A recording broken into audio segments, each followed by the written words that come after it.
En realidad, la vida espiritual del reino siempre ha producido un efecto expansivo, progresivo, que a lo largo del tiempo no ha podido ser detenido, sino por el contrario, ha provocado la reubicación celestial de la iglesia, y esta no hubiera sido posible, y lo vamos a ver, sin la participación activa de las mujeres que desde el siglo I participaron en esta cosmovisión celestial.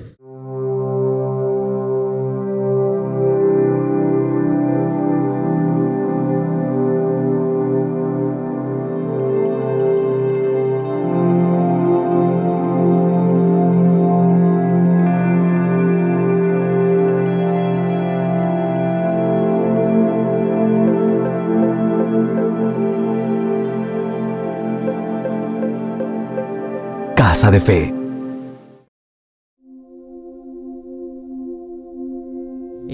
Estamos celebrando el Día de las Madres, ¿verdad? Yo creo que de verdad es una bendición, es un honor, es un privilegio el hecho de que muchos de nosotros pues tenemos a nuestras mamás aún con nosotros, pero también saber de que todos venimos de una mujer, ¿verdad? Es una gran bendición que hoy que nos permite poder tener días como hoy, ¿verdad?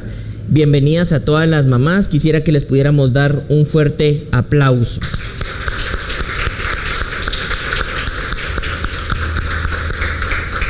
Bienvenidas a todas. Creemos que se nos van a ir integrando en el transcurso del servicio. Bueno, en realidad hoy tenemos un servicio especial dedicado a todas las mamás, como diría alguien por ahí, a todas las mamases, ¿verdad? Como en una clase hace años vino un catedrático, una catedrática y decía los bebeses, ¿verdad? Entonces este es un servicio dedicado a todas las mamases. Yo creo que Dios es bueno y creo que va a ser una mañana de mucho provecho, ¿verdad? Yo quería aprovechar esta mañana también para hablar un poco de cómo la importancia que tiene la mujer en la vida del reino y cómo a través de inclusive acontecimientos históricos es comprobable lo que dentro de lo invisible, llamémosle así, de lo divino, de lo celestial, sucede también en lo terrenal. Es decir, todo lo que sucede en la tierra tiene una causa invisible, llamémosle de esa forma, una causa espiritual que produce un efecto en la vida material o en la vida terrenal. Entonces, yo creo que es un buen momento para que podamos celebrar a nuestras madres, pero también para que podamos ver un poco acerca de la mujer en el reino, ¿verdad? Nosotros vamos a darnos cuenta que la mujer en el reino, por naturaleza, la mujer en su diseño tiene mucha valentía, ¿verdad? Es una persona muy entregada, es una persona comprometida, son seres muy abnegados, ¿verdad? En mi caso personal y seguramente en el caso de muchos, hemos visto cómo nuestras madres tienen la capacidad de dejar de hacer algo en función de sus hijos, ¿verdad? Cómo son capaces de alguna manera de entregarse en función de lo que aman, de lo que creen y de lo que en algún momento están convencidas a través de sus propias convicciones, de sus propias ideas. Ellas están destinadas a realizar. Y creo yo que el hecho de que nosotros estemos aquí, quizá en algunos momentos podríamos decir, bueno, mi madre fue así, y bueno, yo tal vez no tuve una buena madre, bueno, yo sí tuve una excelente madre, pero independientemente de eso, el hecho que hoy nosotros estemos en donde estamos, como estamos, tiene que ver mucho con el papel que nuestras madres han protagonizado en nuestras vidas, ¿verdad? Y por eso mismo es que tal vez erróneamente se ha considerado que la vida del reino, el cristianismo, desde sus orígenes le ha hecho un daño a la mujer, pero una de las razones por las que yo hago esta enseñanza es para que nosotros podamos dimensionar cómo inclusive históricamente el reino, la vida, la cosmovisión celestial de Dios, a través de la misma vida del Hijo, vino a traer una reforma, una revolución, en donde de alguna manera reubica el valor y la dignidad de la mujer a una dimensión completamente relevante dentro del contexto cultural e inclusive histórico. A veces decimos, ay no, la iglesia es tal cosa, pero a veces nosotros juzgamos a algunas personas equivocadamente, o juzgamos una cosmovisión en función de algunas personas. Pero ese no debería ser la forma en la que nosotros podamos criticar algo, porque nosotros tenemos que criticarlo en función de sus objetivos, de su visión, de su cosmovisión. Personas que participan de una cosmovisión muchas veces lo van a hacer bien y otras lo van a hacer mal, pero eso no quiere decir que la cosmovisión en sí misma sea dañina. ¿Sí me explico? Y vamos a ver cómo esta cosmovisión celestial históricamente vino a reivindicar, a reubicar, de alguna manera a trasladar a la vida física ese valor, esa dignidad que a través de la vida espiritual y en su naturaleza la mujer contiene. La vida misma del reino produjo efectos positivos desde el momento en el que Jesús empieza su ministerio público, ¿verdad? El ministerio que empieza a ser conocido, pero esto también empieza a producir, y lo vamos a ver progresivamente, cómo empieza a provocar libertades, inclusive desde ese momento, la vida espiritual en esta tierra, en la vida de la mujer, ¿verdad? Desde el siglo I nosotros vamos a darnos cuenta que dentro del Imperio Romano se dan una serie de efectos positivos en función de la mujer. Uno de ellos, como por ejemplo, en el momento en el que Jesús viene a la tierra, el hombre podía tener una serie de mujeres, ¿verdad?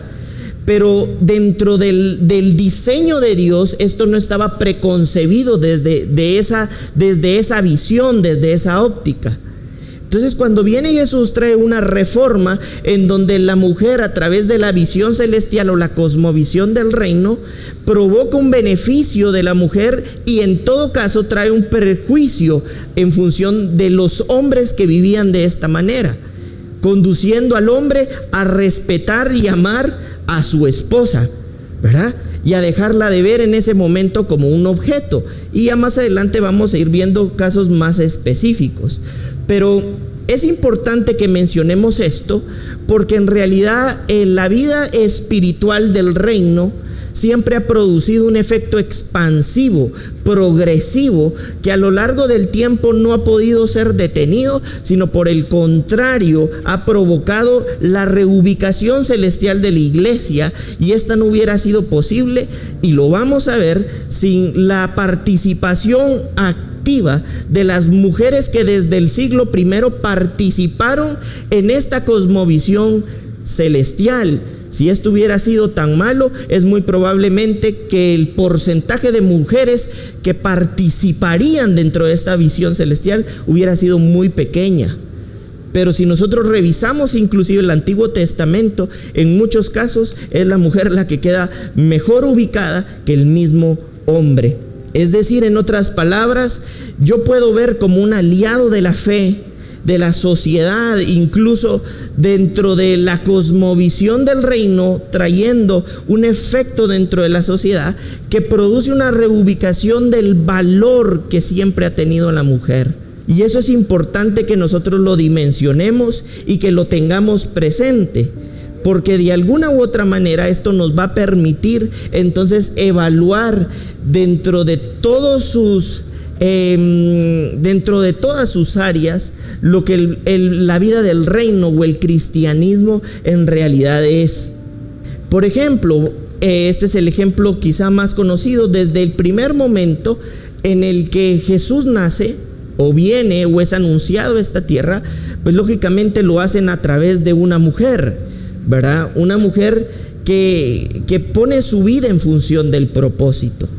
Yo creo que de verdad Dios va a ir despertando, no solo en las mujeres, sino en los hombres, un entendimiento de propósito, un entendimiento de vida que nos permita a nosotros volver la familia al diseño de la arquitectura celestial del cielo, donde no solamente se trata de algunas formas que probablemente relacionemos, sino del fondo y de la sustancia de lo que esto representa para la tierra.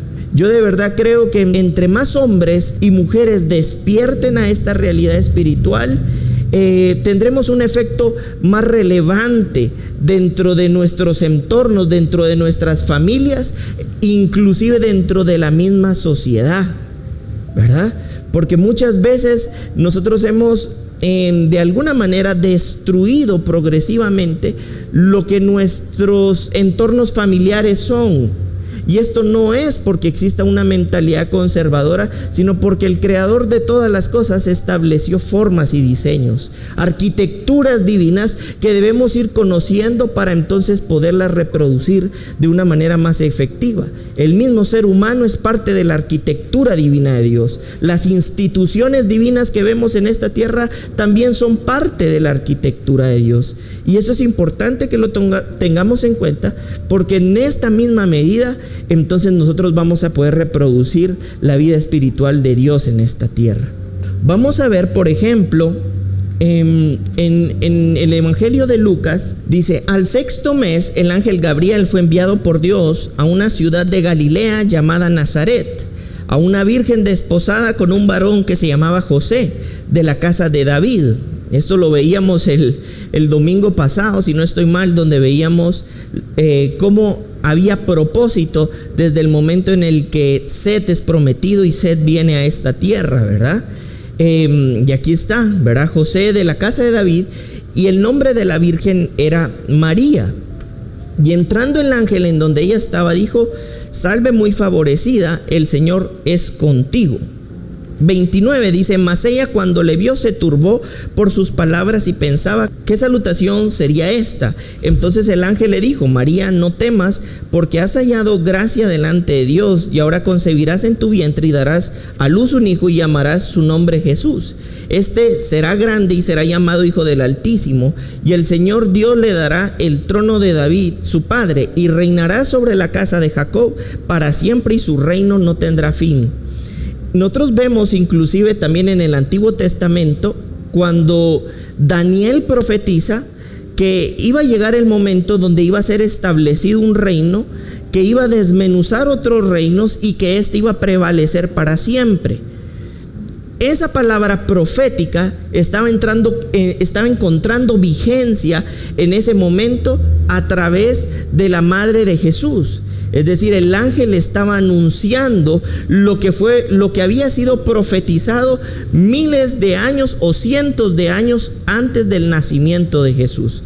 Le está diciendo: tú darás a luz y él vendrá a ser el rey que sustituirá de alguna manera al rey David, pero el reino de él permanecerá para siempre. Y nosotros entonces podemos ir ahora sí al versículo 35. Y dice lo siguiente: respondiendo el ángel le dijo: el Espíritu Santo vendrá sobre ti, y el poder del Altísimo te cubrirá con su sombra, por lo cual también el santo ser que nacerá será llamado Hijo de Dios. Y aquí tu parienta Elizabeth, ella también ha concebido hijo en su vejez, y este es el sexto mes para ella, la que antes se conocía como la estéril. Versículo 37: porque nada es imposible para Dios. Nosotros vemos aquí claramente que no solamente Jesús iba a nacer, sino que también el hijo de Elizabeth, ¿verdad?, que era Juan el Bautista. Esta mujer también ya era anciana, de alguna manera ya estaba un poco mayor para poder concebir, y por eso el ángel le anuncia de que no iba a haber, que para Dios no había nada imposible, como una forma de representarnos que si esta mujer anciana podía dar a luz, ¿por qué no iba a poder María quedar gestante de Jesús? Recordemos que el milagro que ocurre en la vida de María es un milagro creativo, ¿verdad? La Escritura anuncia de que María es cubierta por sombra y en ese momento queda gestante de Jesús. Pero aquí pasa algo verdaderamente curioso, porque desde este momento empezaba a existir como una revolución o una reforma a la cosmovisión cultural de la época. ¿Por qué? Porque Jesús estaba escogiendo básicamente dos mujeres, dentro de ellas la madre de Jesús, para mostrar su gloria dentro de un contexto cultural verdaderamente hostil para la mujer. Sin embargo, María tuvo la capacidad de alinear su corazón en función del propósito. Incluso llega el momento donde María le contesta al ángel diciéndole que ella está dispuesta, que ella está presente para lo que Dios decida hacer con ella.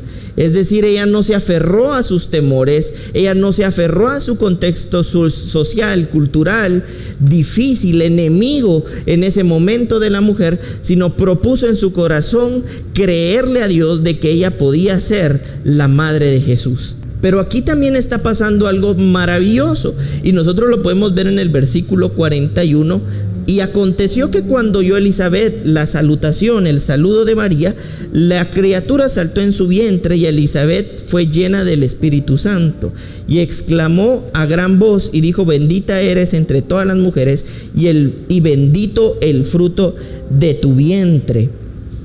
Esto es maravilloso también, porque esta promesa de alguna manera que empezaba a verse en María era la figura profética que representaría también a la misma iglesia.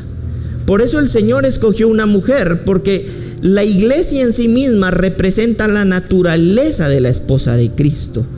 Y por eso es que le dice Elizabeth, como parte de la conversación, le dice: bendita eres entre todas y bendito es el fruto. Nosotros podemos ver, por ejemplo, en Gálatas 3:16, nosotros vemos aquí cuando el Señor también le habló a Abraham, bendijo su simiente, en otras palabras, la semilla que él tenía, ¿verdad? Llamémosle así, en su vientre. Y ahora dice aquí en el versículo 16: ahora bien, a Abraham fueron hechas las promesas y a su simiente.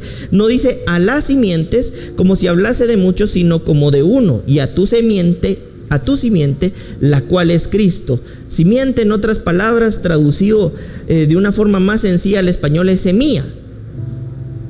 El mismo apóstol Pablo estaba diciendo lo que el Señor le había dicho a Abraham cuando le bendijo.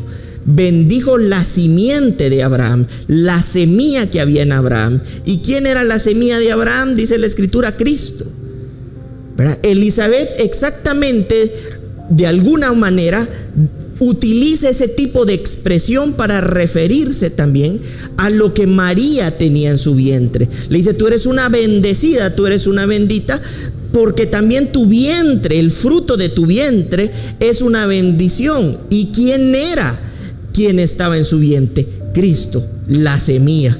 Es decir, esta bendición de esta promesa no fue exclusiva para María, sino inclusive desde el Antiguo Testamento, en sus inicios, esta misma palabra la recibió Abraham. Es decir, esto hacía que entonces María fuera ubicada como una bendecida.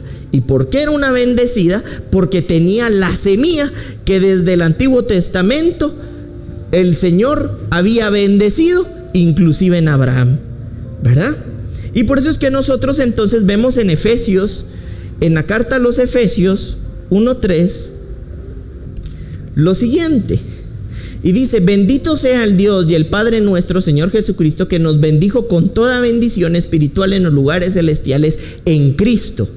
Entonces, esto es importante que lo notemos. María es una figura profética que representaba que lo que en su vientre tenía era una bendición porque era Cristo, literalmente.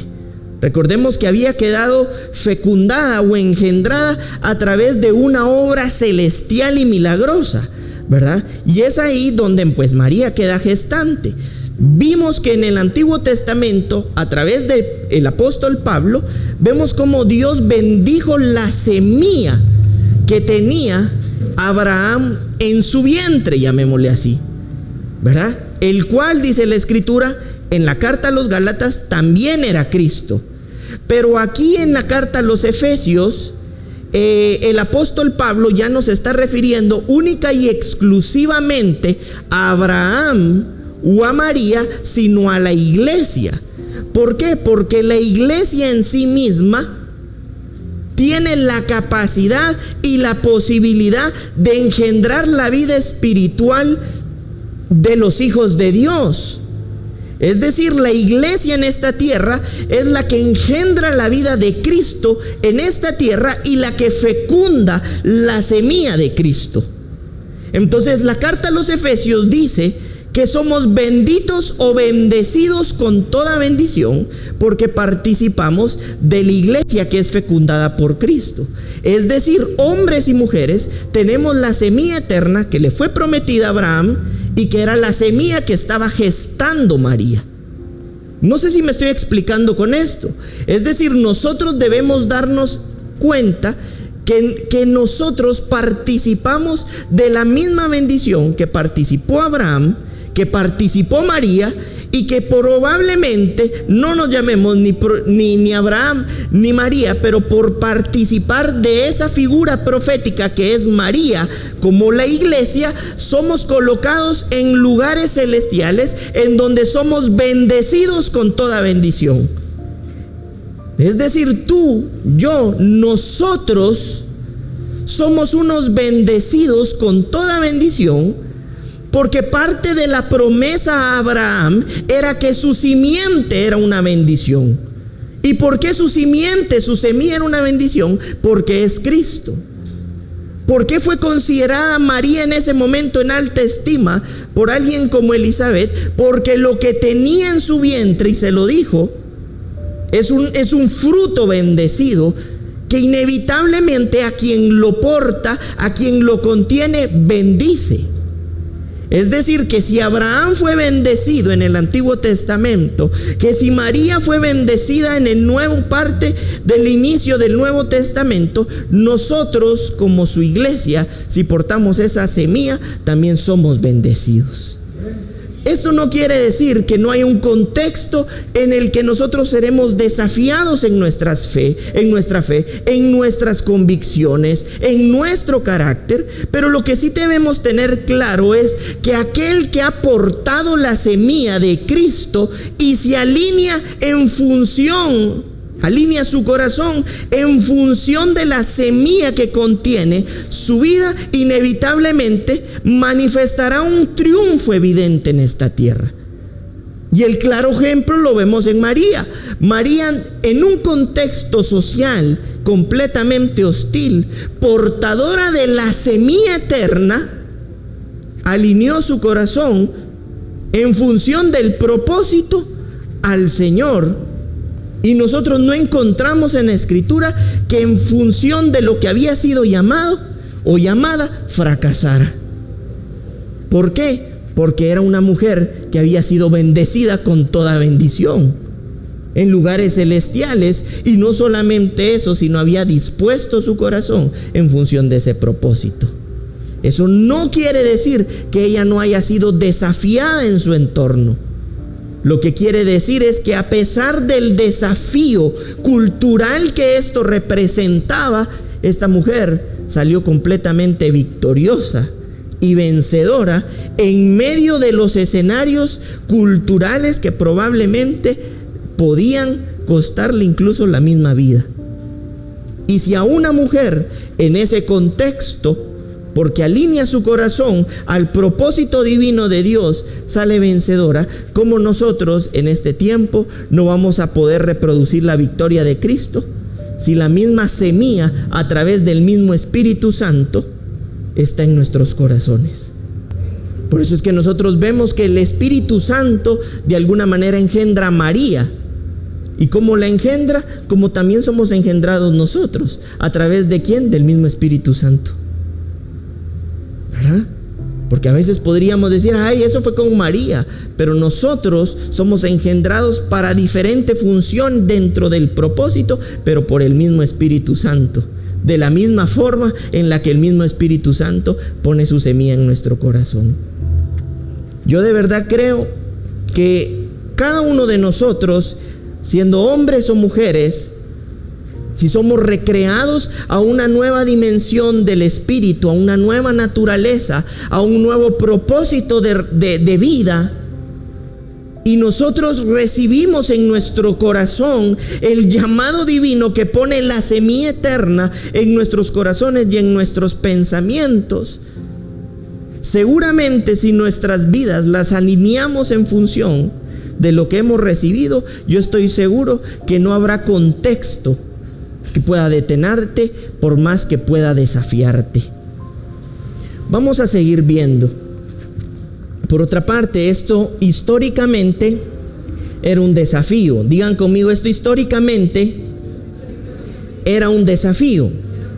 Esto ya no lo digan. María fue desafiada también en su fe. Quiere decir que dentro de los rasgos característicos que tenía María, además de entendimiento, era mucha valentía. Era una mujer valiente, era una mujer esforzada, era una mujer comprometida, era una mujer abnegada, era una mujer entregada, era una mujer de propósito, era una mujer de visión. Nosotros necesitamos cada día más hombres y mujeres de visión. Por no tener hombres y mujeres de visión es de que vamos e intentamos resolver nuestras vidas en función de lo que va pasando en ese momento en nuestras vidas, y según lo que va pasando van cambiando nuestros planes. Y por eso es que esa misma visión de alguna manera subjetiva que muchas veces tenemos porque no tenemos un objetivo es el que nos conduce a la nada, nos conduce muchas veces al fracaso, nos conduce muchas veces al dolor, porque operamos en función de lo que pase, no de un objetivo claro. Y nosotros solamente podemos tener un objetivo claro, una visión clara, si tenemos un propósito de vida claro. Yo estoy creyendo que nuestras mentes, nuestros corazones puedan alinearse y puedan encarnar un propósito vivo para que nuestro objetivo de vida verdaderamente sea claro, nuestra visión tenga una claridad, para que nuestras decisiones y nuestras convicciones también puedan tener claridad.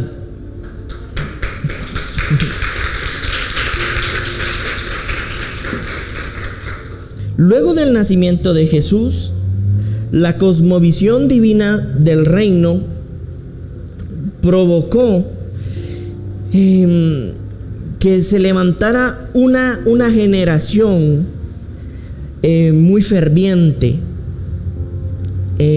tan ferviente que hombres y mujeres, en función de lo que ellos podían testificar porque lo habían visto literalmente, dispusieron su vida, y muchos de ellos murieron. Muchas de ellas murieron a causa de lo que ellos creían o de lo que ellas creían.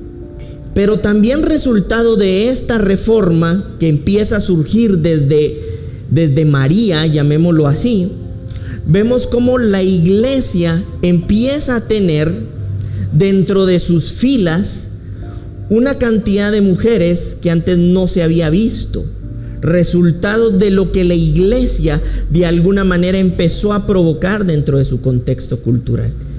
Y a raíz de eso, entonces, las mujeres empezaron a ocupar dentro de la misma iglesia, y la iglesia era una institución protagónica de la sociedad, empezaron a ocupar puestos de autoridad dentro de la iglesia.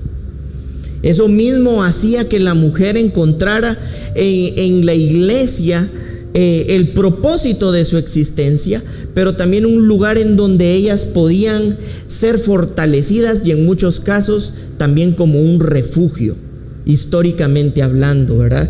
Y entonces las mujeres empezaron a tener puestos de autoridad dentro de la misma iglesia, ¿verdad? Empezaron a surgir predicadoras, mujeres, cosa que en su momento esto era casi impensable porque las mujeres no tenían voz ni voto. Pero empezaron a surgir predicadoras, y podemos verlo en la escritura, ya lo vamos a ver. Empezaron a surgir profetas o profetisas, que de alguna manera podríamos hoy decir, ay, era una profeta, pero en realidad en ese tiempo ser una profeta, y no solamente dentro de la cultura cristiana, sino dentro de las mismas culturas paganas de esa época, era alguien muy relevante. Es decir, haber sido o ser colocado o ser una profeta era considerado como un puesto de suma importancia, porque se creía que era la voz de Dios. Entonces nosotros podemos ver que empiezan a surgir predicadoras, que empiezan a surgir profetas, que empiezan a surgir inclusive servidoras, ¿verdad? Que no tienen ese nombre como tal, como servidoras, sino como diáconas, ¿verdad? Es el nombre que se utiliza en la escritura, pero empiezan a tener autoridad dentro de la misma iglesia, e incluso empiezan a tener muchas de ellas iglesias dentro de sus mismas casas, ¿verdad? Es decir, empezaba a existir una revolución, una reforma social, cultural, con relación al impacto espiritual que ésta había empezado a reproducir en la vida de la iglesia. Es decir, la vida de la mujer empieza a tomar un papel protagónico. Muchas veces se ha creído que la iglesia fue enemiga de la iglesia, de la mujer, y eso no es cierto. Tenemos padres, los padres apostólicos no hubieran podido realizar su gestión ministerial tan exitosamente sin la colaboración y la ayuda de estas mujeres.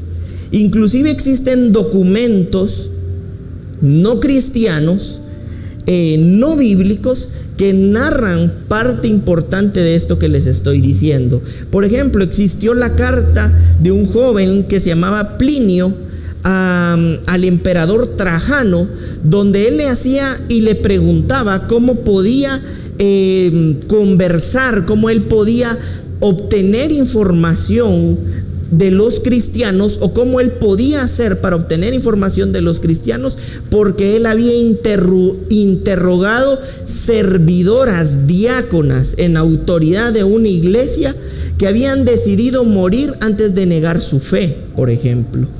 Es decir, nosotros empezamos a ver cómo la iglesia empieza a producir una reubicación en autoridad, en dignidad y en el valor de la mujer, que espiritualmente siempre había tenido, pero que ahora estaba produciendo un efecto social. Tanto así que hay documentos históricos donde se narran este tipo de interrogatorios a mujeres que eran quienes tenían los puestos de autoridad y de confianza dentro de la misma iglesia. Es decir, nosotros podemos darnos cuenta también a través de esto que la iglesia y la mujer en el siglo I, en el siglo II y en el siglo III fue el mejor aliado, el mejor socio para la mujer, ¿verdad? Fue un lugar donde la mujer encontró el espacio, el lugar para poder realizarse, para poder crecer, para poder avanzar, para poder ostentar lugares de autoridad, para ser útil, para ser efectiva. Pero esto no hubiera sido posible sin la visión celestial que trajo Cristo a esta tierra. Inclusive encontramos sí mujeres que ya podemos encontrar en la Biblia, como por ejemplo en Romanos 16:1, a la carta a los Romanos, encontramos una mujer como Febe. Febe fue una mujer que fue muy generosa en todo lo que ella hizo, pero además tenía un puesto de autoridad dentro de la misma iglesia. Se cree que era una mujer de muchos recursos económicos, tanto así que ella los ponía en función de la misma iglesia. En Romanos 16:1 precisamente habla que era diácona, servidora de una iglesia en específico. También nosotros encontramos el caso de Priscila y Aquila. Nosotros lo podemos ver en Hechos 18:2, en Hechos 18:18, donde de alguna manera, inclusive en la escritura, en muchas ocasiones se nombra el nombre de Priscila antes que el de Aquila. Priscila, pues lógicamente era la mujer y Aquila era el esposo. Se cree que ella era una mujer también de muchos recursos, pero también muchos historiadores y académicos siempre se han preguntado por qué aparece primero el nombre de Priscila. Y era seguramente, ya han concluido en una de las conclusiones que se han sacado de esto, que era más importante la vida de Priscila dentro de la iglesia que la del mismo esposo. Inclusive ellos en 1 de Corintios 16, aquí vemos que también dentro de la misma casa de ellos había sido establecida una iglesia. Es decir, las mujeres en ese momento empezaban a surgir de una manera relevante y poderosa dentro de la cosmovisión del reino en esta tierra. Es decir, en estos inicios la mujer fue reivindicada, llena de poder y llena de autoridad en función de la vida espiritual que Dios les había asignado.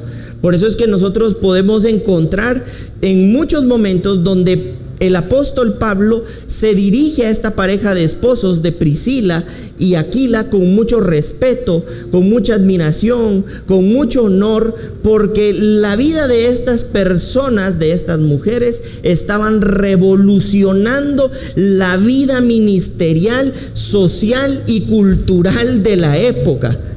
Es decir, la misma escritura, como escritos no bíblicos, narran la importancia de la mujer en función de estos primeros años o siglos de la iglesia cristiana. Por eso es importante que nosotros logremos dimensionar que nosotros que participamos de este tiempo, que la iglesia nunca fue una enemiga de la mujer. La iglesia fue el primer lugar en donde la mujer encontró ese refugio, esa fortaleza, esa reivindicación, esa reubicación, ese empoderamiento, esa fe, ese lugar donde ella pudo empezar a desarrollarse. Quizás hoy nosotros muchas veces y cometemos el error, y eso se le conoce como un anacronismo, porque dimensionamos la realidad de aquella época según esta época. Y en aquella época el hecho que una mujer ostentara un puesto de autoridad era demasiado complejo, desafiante y difícil. Y la iglesia asumió ese rol de acompañar desde esa cosmovisión celestial la reubicación de la madre, la reubicación de la mujer en función de un propósito eterno. Por eso es que la iglesia a lo largo del tiempo y de los años ha cobrado tanta fuerza, y no fue solamente porque hubieron apóstoles, hombres, sino porque dentro de las funciones de la iglesia era la mujer la que desarrollaba esta función importante dentro del servicio de la misma iglesia, impactando la sociedad de la época, poniendo recursos, poniendo su vida, poniendo sus propiedades, poniendo sus casas, predicando, profetizando, acompañando inclusive a Jesús en su proceso de vida. Con Jesús no solamente estuvieron los 12 apóstoles, estuvo su madre, estuvo también María Magdalena, mujeres que lo acompañaron hasta el último día de su muerte, cuando Él resucita.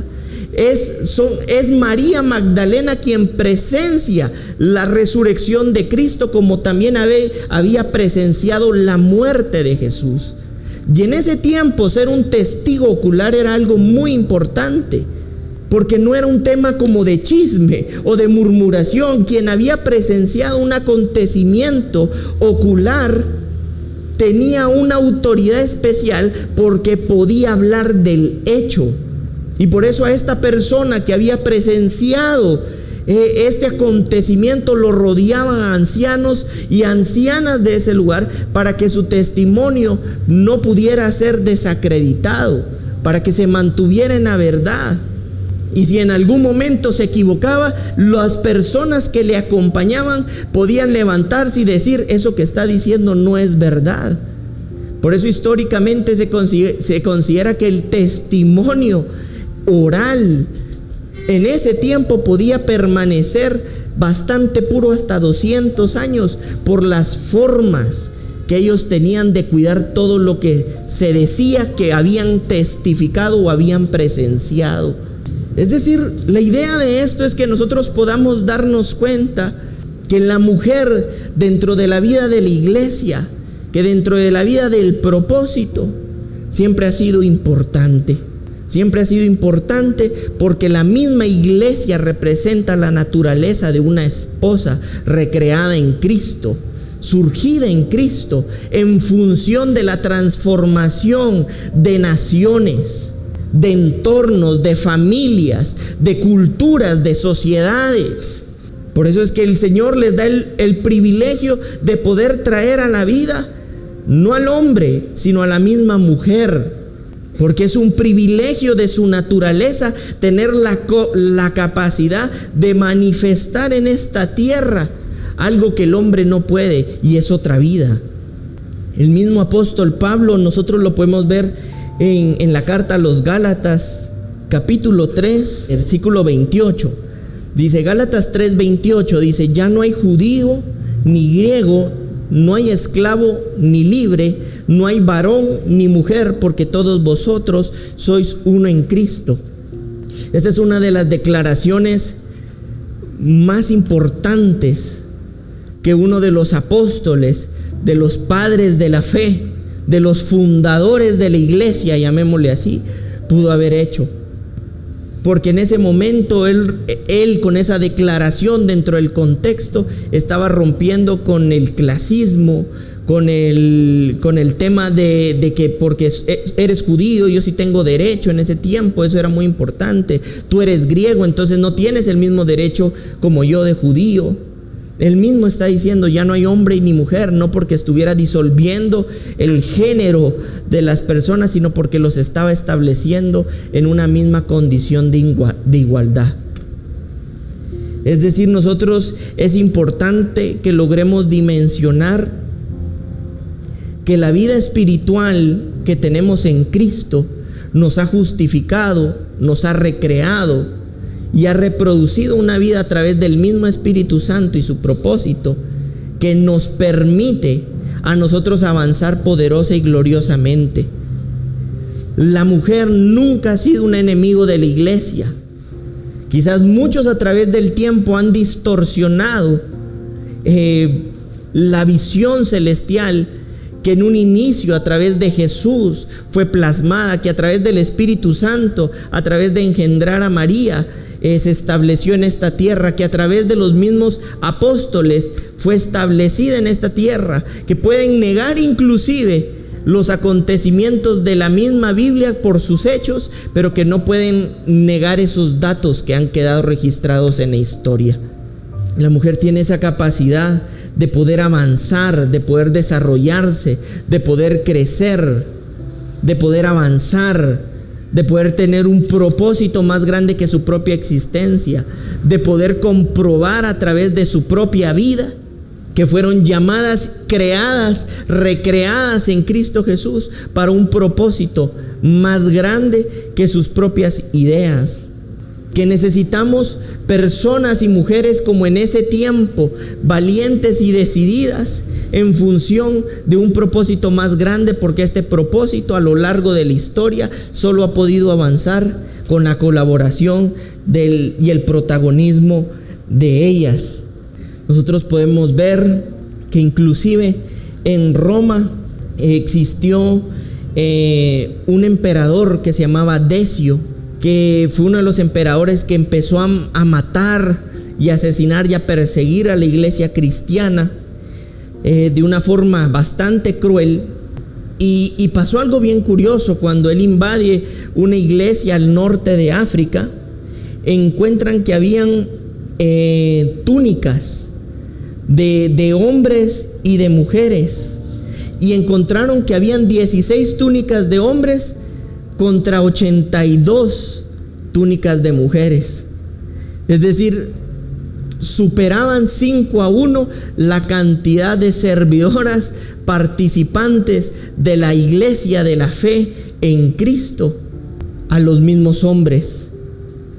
El mismo cristianismo produjo una revolución importante dentro del Imperio Romano, porque en ese tiempo se cometían los infanticidios, se asesinaban a la mujer por ser mujer. Y la misma iglesia empezó en el siglo III, cuando ésta había avanzado, a producir una reforma.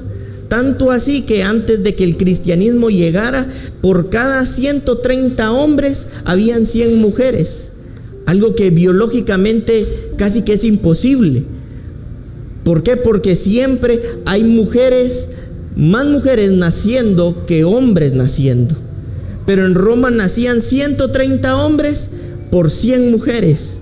Antes de que llegara el cristianismo se cometía el infanticidio, las niñas se casaban muy jóvenes, y cuando el cristianismo empezó a invadir al Imperio Romano, sucedió de que las niñas ya no se casaban, más del 50% de las niñas ya no se casaban antes de los 18 años, sino ahora eran más grandes, el 50% de las que se casaban tenían más de 18 años.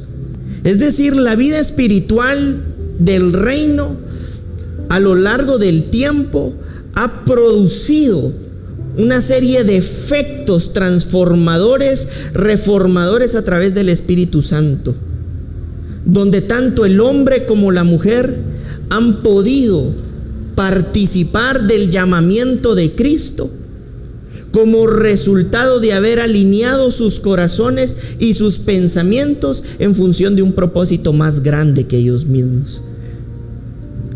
Quizás nosotros hemos pasado por esta tierra y hemos vivido y experimentado una serie de dificultades, de desafíos, donde el mismo contexto histórico o religioso nos ha hecho creer algo diferente a lo que en verdad en Cristo, en Jesús, fue establecido.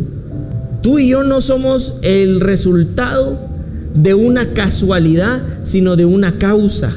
Nosotros estamos en esta tierra por una causa. Yo no sé cuál pudo haber sido tu contexto familiar, personal, pero lo que sí estoy seguro es que si tú estás en este lugar es porque el propósito de Dios te creó a través de sus formas para poder transformar nuestros entornos, iniciando con nuestras propias vidas y nuestros propios corazones. A veces nosotros ignoramos, como decía Isaac Newton, conocemos una gota pero desconocemos el océano. A veces creemos que porque lo que sabemos, conocemos o sabemos todo con respecto a algo, pero resulta que cuando nosotros vamos adentrándonos dentro del propósito divino de Dios, nos damos cuenta que nuestra vida es más útil y rentable en función del propósito eterno de Dios. Yo no sé qué situaciones hayas vivido, yo no sé qué cosas de pequeña tú hayas pasado. Lo que sí sé es de que nosotros en Cristo, a través de su Espíritu Santo, tenemos la oportunidad de ser recreados. Y si nuestros corazones se alinean a esa vida espiritual superior, estoy seguro que en medio de todos los desafíos que tú puedas encontrar dentro de este sistema, estoy más que convencido que triunfarás y que vencerás. Ninguno de nosotros es más ni es menos. Todos participamos de la misma vida en Cristo. El dedo de una mano no puede ser evaluado o considerado fuera del cuerpo. Es decir, que para considerar la función del dedo es necesario evaluar en función de qué cuerpo está. ¿Sí me explico? Es decir, nosotros no podemos decir el dedo es útil si lo tiramos por un lado. El dedo es útil cuando está unido y asociado con el cuerpo al que pertenece. Nosotros somos útiles y funcionales en función del cuerpo al que pertenecemos, en función de la vida en la que estamos.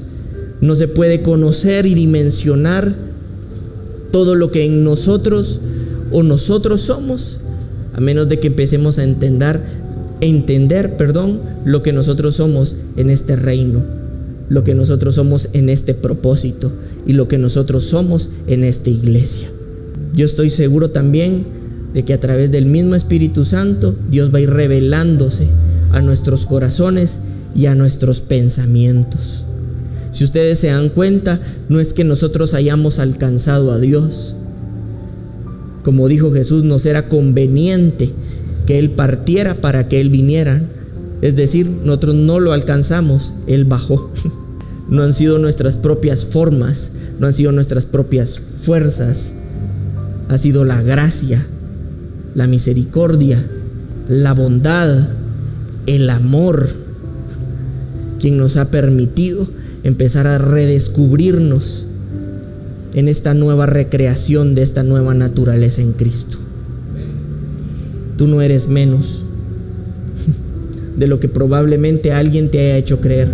Tú eres lo que en Cristo, su reino y su propósito eres. Amén. Y eres tan fuerte y tan poderoso, como decía el apóstol Pablo, como lo es Cristo a través de ti. Es Cristo y su Espíritu Santo en ti, contigo y a través de ti. Amén.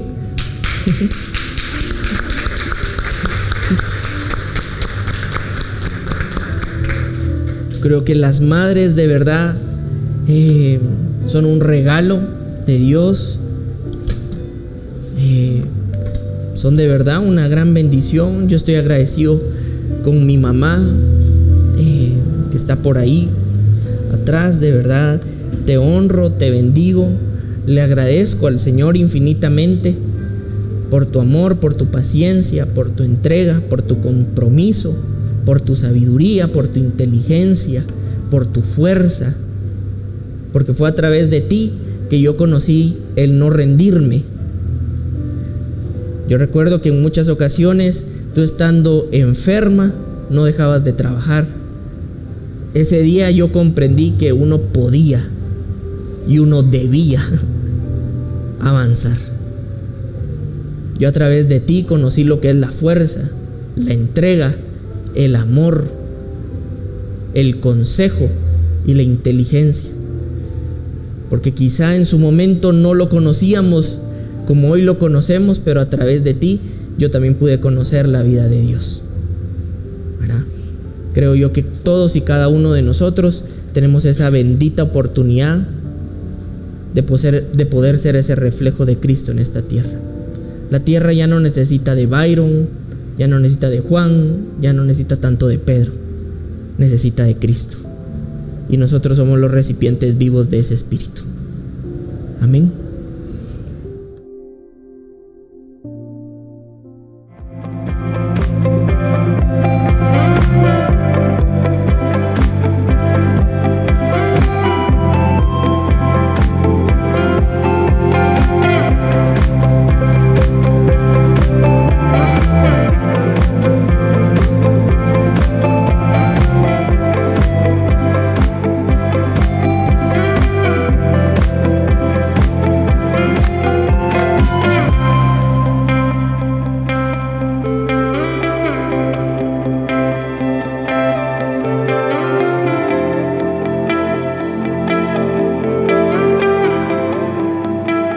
Casa de Fe.